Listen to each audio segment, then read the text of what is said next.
Un ar Rimu Kurtenaitu un viņa ķīmiķiem.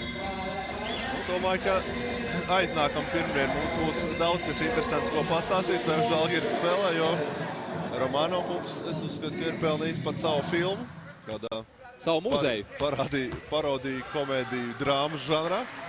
Tā filma varētu būt uztaisīta. Kā nepareizi būt kluba īpašniekam.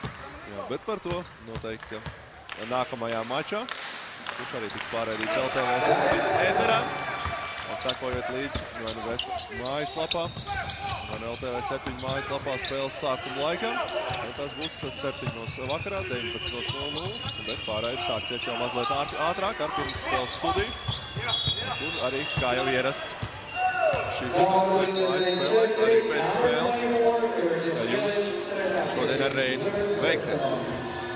Tagad vēl 1 minūtes pārtraukums pret Henriju Domerkantu, Kasparam Bērziņam piezīme.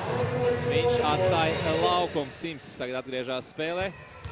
Iespējas mest 2 sodu mētienus Domerkantam. Nu ļoti labs spēlētājs, par ko mēs šodien varējām arī pārliecināties. Augstākā līmeņa uzbrukošais aizsargs, ļoti fiziski spēcīgs.